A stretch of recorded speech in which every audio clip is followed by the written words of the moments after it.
नमस्कार। दिन भर की बड़ी खबरों में आपका स्वागत है। पहले एक नजर आज की सुर्खियों पर। लोकसभा में राहुल गांधी के नेता प्रतिपक्ष बनने पर राजस्थान के पूर्व डिप्टी सीएम सचिन पायलट ने एक बड़ा खुलासा किया है। पायलट ने कहा कि कांग्रेस वर्किंग कमेटी के प्रस्ताव को स्वीकार करते हुए सोनिया गांधी ने राहुल गांधी को नेता प्रतिपक्ष के तौर पर तय किया है।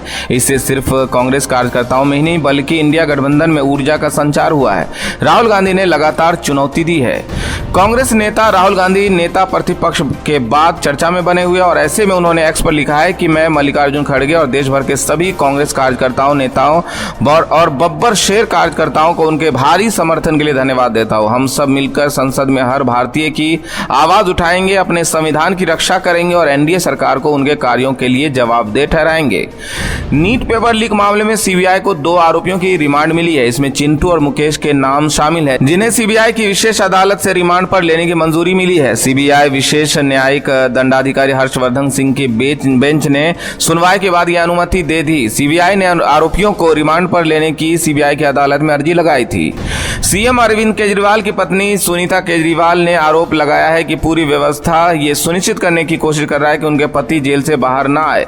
उन्होंने कहा कि ये सब तानाशाही और आपातकाल के समान है। आपने कहा कि जब केजरीवाल को मनी लॉन्ड्रिंग मामले में सुप्रीम कोर्ट से जमानत मिलने की संभावना थी तो भाजपा घबरा गई और उन्हें फर्जी मामले में सीबीआई द्वारा गिरफ्तार करवा दिया गया। केंद्रीय पर्यटन और संस्कृति मंत्री गजेंद्र सिंह शेखावत के दिल्ली स्थित आवास पर बुधवार को राजस्थान के भाजपा सांसद पहुंचे। इस दौरान शेखावत ने कहा कि हम जनसेवा के लिए हर स्थिति परिस्थिति में एकजुट रहते हैं।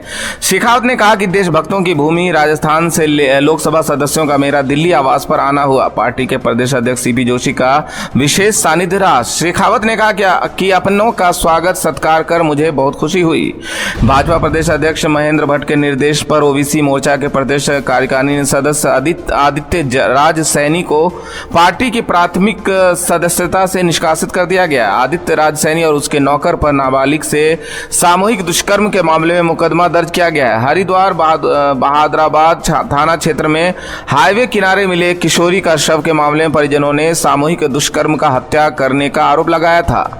राजस्थान के राज्यपाल और कृषि विश्वविद्यालय के कुलाधिपति कलराज मिश्र ने कहा कि कृषि विश्वविद्यालय किसानों के लिए हितक योजनाओं का निर्माण ही न करें बल्कि वे आधुनिक ज्ञान विज्ञान के प्रचार प्रसार केंद्र के रूप में भी अपनी पहचान बनाए। उन्होंने विद्यार्थियों को डिग्री प्राप्त कर विकसित भारत की संकल्पना को साकार करने में सहयोगी बनने का भी आह्वान किया। मध्य प्रदेश के पूर्व मुख्यमंत्री और कांग्रेस के दिग्गज नेता दिग्विजय सिंह ने नीट पेपर लीक केस को लेकर एक बार फिर से एनडीए के चेयरमैन प्रदीप जोशी की कार्यशैली पर सवाल उठाते हुए उनके इस्तीफे की मांग की है।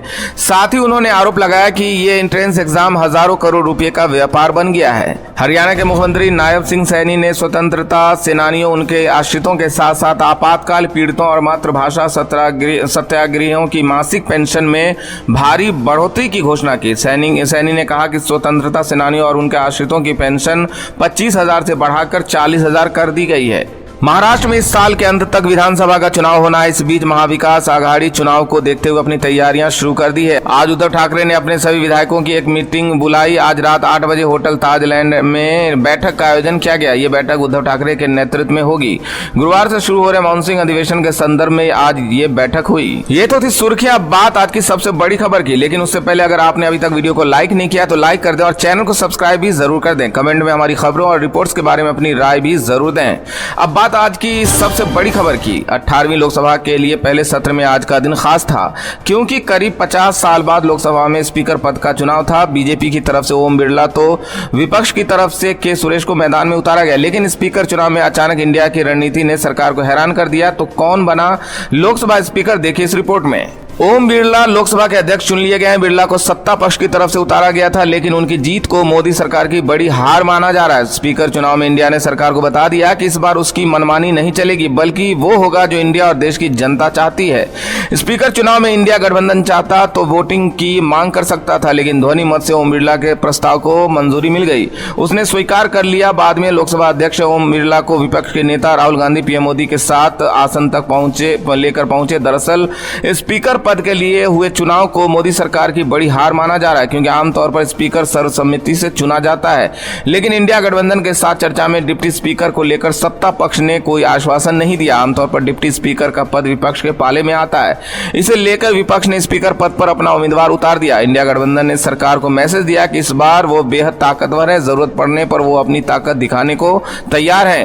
साथ ही दलित उम्मीदवार आगे करके कांग्रेस ने मैसेज दे दिया कि बीजेपी दलित सांसद को स्पीकर नहीं बनने देना चाहती है, जबकि कांग्रेस ने पहले दलित नेता मल्लिकार्जुन खड़गे को पार्टी अध्यक्ष बनाया और अब स्पीकर भी बनाने की कोशिश की। एक तरफ जहां बीजेपी की जीत को मोदी सरकार की बड़ी हार माना जा रहा है, तो वहीं ओम बिरला की दूसरी बार लोकसभा स्पीकर बनने पर विपक्ष की तरफ से भी तंज कसा गया, तो बड़ी मांग भी की गई। इसके साथ ही विपक्ष की ताकत का भी एहसास करा दिया गया। तो कैसे विपक्ष के तेवरों से दबाव में दिख रही है सरकार, देखिए ये रिपोर्ट। गुरुवार को सदन के विशेष सत्र के तीसरे दिन ओम बिरला को लोकसभा का स्पीकर चुन लिया गया। ओम बिरला के ध्वनि मत से लोकसभा अध्यक्ष बनते ही सदन में मौजूद तमाम दलों के प्रमुख सांसदों ने बिरला को बधाई दी। वहीं विपक्ष ने बधाई की औपचारिकता पूरी करते हुए सदन में अपनी ताकत का परिचय भी दे दिया। सबसे पहले प्रधानमंत्री नरेंद्र मोदी ने ओम बिरला को बधाई दी।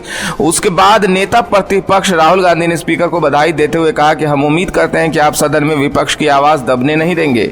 अगर सरकार के पास राजनीतिक ताकत है तो हमारे पास जनता की आवाज है। वहीं सपा प्रमुख अखिलेश यादव ने कहा कि स्पीकर का अंकुश विपक्ष पर तो रहता ही है, लेकिन हम उम्मीद करते हैं कि सत्ता पर भी आपका अंकुश हो। तो शिवसेना यूपीटी सांसद सावंत आक्रामक नजर आए। उन्होंने याद दिलाया कि 17वीं लोकसभा में जब महत्वपूर्ण बिल पास हो रहे थे तब सावंत निष्कासन झेल रहे थे। उन्होंने मणिपुर किसान आंदोलन और बेरोजगारी के मुद्दों को भी उठाया। सावंत के बाद सुप्रिया सुले का कहना था कि हम उम्मीद करते हैं कि इस बार विपक्ष के सांसदों को सस्पेंड न किया जाए और खुली बातचीत का विकल्प हमेशा ही खुला रहेगा। इसके बाद स्पीकर ने अपने भाषण में आपातकाल की आलोचना कर सदन को 2 मिनट का मौन रखने के लिए कहा, जिसका विपक्ष ने कड़ा विरोध जताया और इसके बाद स्पीकर ने सदन की कार्रवाई को गुरुवार तक के लिए स्थगित कर दिया। इससे साफ है कि बीजेपी अपना पुराना रवैया नहीं बदलने वाली है। तो वहीं विपक्ष ने भी बधाई देने के साथ साथ अपनी बातों से सदन में अपनी ताकत का परिचय देने का काम किया है। विपक्ष के तीखे तेवरों ने साफ कर दिया है कि इस बार बीजेपी की नहीं चलेगी। तो वहीं राहुल के बढ़ते दबदबे ने मोदी सरकार की परेशानियों को और बढ़ा दिया है। आज संसद में राहुल गांधी नए तेवर में दिखे। राहुल को नेता प्रतिपक्ष बनाया गया, जिसके बाद बीजेपी दबाव में दिखाई दे रही है। लेकिन ये रिपोर्ट कौन है राहुल गांधी, इसका जवाब प्रधानमंत्री और बीजेपी को मिल गया, क्योंकि राहुल गांधी अब केवल एक सांसद नहीं बल्कि नेता प्रतिपक्ष बन गए हैं और राहुल को अब वो संवैधानिक अधिकार मिल गए हैं जो सत्ताधारी दल के फैसले को रोक भी सकती है। अब ईडी, सीबीआई, चुनाव आयुक्त, सीबीसी जैसे तमाम संवैधानिक पदों पर नियुक्ति में राहुल गांधी की सहमति लेना जरूरी होगी। राहुल गांधी का कद इतना बड़ा हो गया है कि वो मोदी सरकार पर नजर रखने का काम करने वाली है। मोदी सरकार के खर्चे पर अब राहुल गांधी की नजर है। राहुल गांधी अब प्रधानमंत्री के साथ चीफ इलेक्शन कमिश्नर सहित चुनाव आयोग के 2 अन्य सदस्यों की नियुक्ति का चयन करने वाले प्रमुख पैनल का हिस्सा होंगे। इसके अलावा Rahul Lokpal, ED, CBI director, central vigilance commissioner, central information commissioner, NHRC प्रमुख को चुनने वाले समितियों के भी सदस्य होंगे। वैसे प्रधानमंत्री इन समितियों के अध्यक्ष होते हैं। पहली बार ऐसा होगा जब इन पदों पर नियुक्ति के फैसले में प्रधानमंत्री मोदी को राहुल गांधी से सहमति लेनी होगी। इसके अलावा राहुल भारत सरकार के खर्चों की जांच करने वाली लोक लेखा समिति के अध्यक्ष भी होंगे। वो सरकार के कामकाज की लगातार समीक्षा भी करेंगे। वैसे इस बार के चुनाव परिणाम से बहुत कुछ साफ हो चुका है। चुनाव प्रचार में पीएम मोदी को उनके इस सवाल का जवाब मिल गया था, जिसमें उन्होंने कहा था कि राहुल गांधी कौन है, और अब देश की जनता ने बता दिया कि आखिर राहुल गांधी कौन है। राहुल के नेता प्रतिपक्ष बनने से बीजेपी मुश्किल में दिखाई दे रही। तो वहीं दिल्ली के सीएम अरविंद केजरीवाल भी मुश्किल में फंसते हुए दिखाई दे रहे हैं। ईडी के मामले में उम्मीद थी कि केजरीवाल को सुप्रीम कोर्ट जमानत दे देगा, लेकिन उससे पहले ही सीबीआई की एंट्री हो गई। देखिए इस रिपोर्ट में। दिल्ली के सीएम अरविंद केजरीवाल को 3 दिन के लिए सीबीआई की हिरासत में भेज दिया गया। आज सुबह सीबीआई ने शराब नीति में कथित भ्रष्टाचार के मामले में अरविंद केजरीवाल को राउज एवेन्यू कोर्ट में पेश किया गया था। इस दौरान सीबीआई ने केजरीवाल की गिरफ्तारी का भी ऐलान कर दिया। सुनवाई के दौरान सीबीआई ने केजरीवाल की रिमांड मांगी तो केजरीवाल ने जांच एजेंसियों पर गंभीर आरोप लगा दिए। केजरीवाल ने कहा कि जांच एजेंसियां गलत खबरें प्लॉट कर रही है। मीडिया में खबर चलाई जा रही कि मैंने सिसोदिया पर शराब नीति के आरोप लगाए, ये गलत है। मैंने कहा मनीष सिसोदिया निर्दोष है। आम आदमी पार्टी निर्दोष है और मैं भी निर्दोष हूं। केजरीवाल ने कहा कि सीबीआई मीडिया में खबरें प्लॉट कर रही है कि मैंने सारा दोष मनीष सिसोदिया पर डाल दिया है। मैंने ऐसा कोई बयान नहीं दिया। अभी तो इन्होंने अरेस्ट किया है, अगले 3-4 दिन तक ये इसी तरह की चीज प्लॉट करते रहेंगे। इस चीज को भी ऑन रिकॉर्ड किया जाए कि कैसे मीडिया में प्लॉटिंग किया जा रहा है और बदनाम किया जा रहा है। इस पर सुनवाई कर रही बेंच ने कहा कि मीडिया में चीजें टुकड़ों में पेश की जाती है, ये बड़ी दिक्कत है। मीडिया सिर्फ एक लाइन लेती है और उसे चलाती रहती है। मीडिया को कंट्रोल करना मुश्किल है। केजरीवाल की तरफ से पेश हुए वकील विवेक जैन ने कोर्ट में एक आवेदन दायर किया और सीबीआई द्वारा पूछताछ के लिए अर्जी और पारित आदेश दिलाए जाने की मांग की जा रही है। तो दूसरे वकील विक्रम चौधरी ने केजरीवाल की ओर से अदालत में कहा कि हमें मौका तक नहीं दिया गया, हम रिमांड की मांग कर जवाब देना चाहते हैं। इससे कोई आसमान तो गिर नहीं पड़ेगा। फिलहाल जिस तरह से केजरीवाल के मामले अचानक सीबीआई की एंट्री हुई और केजरीवाल को गिरफ्तार किया गया, उसकी टाइमिंग को लेकर सवाल उठ रहे हैं, क्योंकि अगर सीबीआई केजरीवाल को गिरफ्तार नहीं करती तो इस बात की संभावना सबसे ज्यादा थी कि बुधवार को केजरीवाल जेल से बाहर आ जाते। एक तरफ जहां बीजेपी पूरी कोशिश में है कि केजरीवाल को राहत ना मिल सके, तो वहीं एनडीए के सहयोगी दल ने बीजेपी की मुश्किलें बढ़ा दी है। मोदी की कुर्सी संकट में फंसती दिख रही है। नीतीश ने एक बड़ा प्लान तैयार किया है, जिसके लिए वो जल्द ही दिल्ली में मीटिंग भी करने वाले हैं। इस दौरान कई अहम फैसले लिए जाएंगे।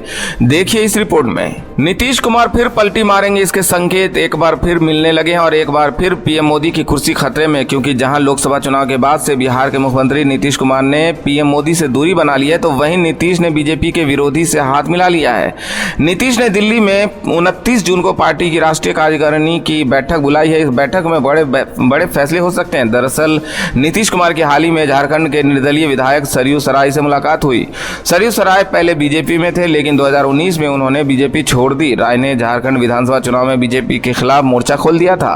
खुद राज्य के सीएम रघुवर दास के खिलाफ चुनाव मैदान में उतरे और उन्हें हरा भी दिया। अब सरयू सराय नीतीश कुमार की मुलाकात के बाद दावा किया जा रहा है कि नीतीश बीजेपी को करारी छोड़ देने की तैयारी कर रहे हैं। वैसे नीतीश की रणनीति क्या है, इसका खुलासा 29 जून से होने लगा। इस समय संसद का सत्र चल रहा है। वैसे तो ये विशेष सत्र है, सरकार की तरफ से किसी तरह के विधेयक इसमें पेश नहीं होंगे। दावा किया जा रहा है कि नीतीश कुमार ने जेडीयू की राष्ट्रीय कार्यकारिणी की बैठक दिल्ली में रखी है। इसके पीछे कई कारण है। पहला तो यह है कि विपक्षी दलों के साथ उनके रिश्तों में जो थोड़ी दूरियां आई हैं, उन्हें पाट लिया जाए, क्योंकि राजनीति में कब किसकी कहां जरूरत पड़ जाए, इसे लेकर कुछ भी कहा नहीं जा सकता। और नीतीश कुमार के तो पहले से ही इंडिया गठबंधन में शामिल हर दल के साथ अच्छे रिश्ते हैं। इसके अलावा नीतीश की नजर बिहार के विशेष राज्य के दर्जे पर भी है। बहरहाल ये तो अब 29 जून के बाद ही पता चल पाएगा, लेकिन नीतीश की इस बैठक ने बीजेपी की टेंशन को जरूर बढ़ा दिया है। एक तरफ जहां नीतीश कुमार बीजेपी को डराते दिखाई दे रहे हैं, तो वहीं महाराष्ट्र जहां 4 महीने के बाद ही चुनाव होना है, वहीं की खबरें बीजेपी को डरा रही है। एनसीपी गुट के चीफ शरद पवार ने अजीत गुट के लोगों को घर वापसी की हरी झंडी देने का संकेत दिया है। साथ ही ये भी बताया है कि वो किन लोगों को पार्टी में वापस नहीं लेंगे। तो क्या है पूरा मामला, देखिए ये रिपोर्ट। लोकसभा चुनाव के नतीजों के बाद से ही महाराष्ट्र की सियासत गरमाई हुई है। महाराष्ट्र में एनडीए को मिली हार के बाद से फूट की खबरें सामने आ रही है। सभी दल एक दूसरे को हार का जिम्मेदार मान रहे हैं। हाल ही में अजीत पवार ने बीजेपी को चेतावनी दी थी। उन्होंने कहा कि अगर एनडीए के अंदर उनके दल को निशाना बनाया गया तो वो एनडीए छोड़ देंगे, और अब उनकी ये बात सच साबित होती दिख रही है। अजीत ने बीजेपी से दूरी बनाना शुरू कर दिया। अजीत पवार घर वापसी का विचार कर रहे हैं। इसके साथ ही अजीत पवार को महायुति में अलग पड़ता देख उनके कई विधायक भी हटने की तैयारी में है। अजीत पवार के कई विधायकों पर घर वापसी का दबाव है। बता दें कि इनमें से कई विधायक शरद पवार और उनकी पार्टी के नेताओं के संपर्क में है। विधायक घर वापसी की तैयारी कर रहे हैं। ऐसे में शरद पवार ने भी साफ कर दिया है कि विधायकों की घर वापसी के विरोधी नहीं है। जिनकी पार्टी को फायदा होगा उनका स्वागत है, लेकिन शरद पवार ने यह भी साफ कर दिया है कि वो उन लोगों को स्वीकार नहीं करेंगे जिनसे पार्टी को नुकसान होगा। शरद पवार ने कहा कि जिन विधायकों ने अतीत में पार्टी को नुकसान पहुंचाया उन्हें दोबारा पार्टी में जगह नहीं दी जाएगी। इसके साथ ही उन्होंने ये भी कहा कि अजीत पवार को तो पार्टी में शामिल कर लिया जाएगा, लेकिन जिन लोगों ने उन्हें दल बदलने के लिए प्रेरित किया उन्हें पार्टी में शामिल नहीं किया जाएगा। शरद पवार ने कहा कि पार्टी नेताओं और पदाधिकारियों से चर्चा के बाद नेताओं की घर वापसी को लेकर फैसला किया जाएगा। पवार गुट की एक नेता ने बताया कि दूसरे गुट में प्रफुल्ल पटेल, सुनील तटकरे, धनंजय मुंडे, छगन भुजबल शामिल है। शरद पवार इन नेताओं को पार्टी में कभी स्वीकार नहीं करेंगे, लेकिन विधायकों को पार्टी में वापस लिया जा सकता है। शरद पवार की हरी झंडी मिलने के बाद वो घर लौट आएंगे। शरद पवार के बयान ने सियासी हलचल तेज कर दी है। आपको बता दें कि पवार का बयान ऐसे वक्त में सामने आया है जब विधानसभा चुनाव होने वाले हैं, कुछ ही महीनों का समय बचा। ऐसे में एनडीए का टूटना बीजेपी के लिए बड़ा नुकसान साबित हो सकता है। बीजेपी के साथ एक और मजबूत सहयोगी फिसलता दिखाई दे रहा है, तो दूसरी तरफ बीजेपी का अपने पुराने सहयोगियों को कमजोर करने का खेल इस बार भी चलता दिख रहा है। शिरोमणि अकाली दल ने बीजेपी पर अपनी पार्टी को तोड़ने के आरोप लगाए, तो आखिर कैसे बीजेपी का सबसे पुराना सहयोगी अकाली दल आ गया है बीजेपी के ही निशाने पर, देखिए इस रिपोर्ट में। लोकसभा चुनाव में खराब नतीजों के बाद शिरोमणि अकाली दल दो धड़ में बंटती हुई नजर आ रही है। दरअसल लोकसभा चुनाव में शिरोमणि अकाली दल को पंजाब में 13 सीटों में से केवल 1 सीट पर जीत मिली है, जिसके बाद से पार्टी में बगावत के सुर सुनाई देने लगे हैं। खबर है कि पार्टी के वरिष्ठ नेताओं ने पार्टी प्रमुख सुखबीर सिंह बादल के खिलाफ मोर्चा खोल दिया है। नेताओं की मांग है कि बादल को पार्टी का कमान किसी दूसरे को सौंप देनी चाहिए, जो धर्म और राजनीति के बीच संतुलन बना सके। पार्टी के वरिष्ठ नेताओं ने सुखबीर सिंह बादल से इस्तीफा मांग लिया है। हालांकि दूसरी ओर जिला अध्यक्षों और हल्का इंचार्ज के बादल गुट ने एक प्रस्ताव पारित करवाकर पार्टी नेतृत्व पर पूर्ण विश्वास जताया है। बादल गुट ने पार्टी में फूट को लेकर बीजेपी को जिम्मेदार ठहराया है। बादल गुट का कहना है कि केंद्र सरकार सरकारी एजेंसियों और अवसरवादी तत्वों का इस्तेमाल कर पार्टी को तोड़ने का प्रयास कर रही है। वहीं पार्टी मुख्यालय की बैठक में सुखबीर सिंह बादल ने कहा कि वो शिरोमणि अकाली दल को पंथ विरोधी ताकतों की कठपुतली नहीं बनने देंगे, लेकिन जो लोग पंथ, पंजाब किसानों और वंचित वर्गों के साथ धोखा करना चाहते हैं वो अपना रास्ता चुनने के लिए आजाद हैं। वहीं जालंधर में पार्टी की विरोधी गुट की बैठक में 1 जुलाई को अकाली दल बचाओ लहर की शुरुआत करने की घोषणा की गई है। देखा जाए तो बीजेपी इस तरह एक एक करके अपने ही पुराने साथियों को भीतर से तोड़कर उन्हें कमजोर करने का काम कर रही है। तो आज इस बुलेटिन में इतना ही। आप देखते रहिए आरटीवी न्यूज हिंदी। नमस्कार।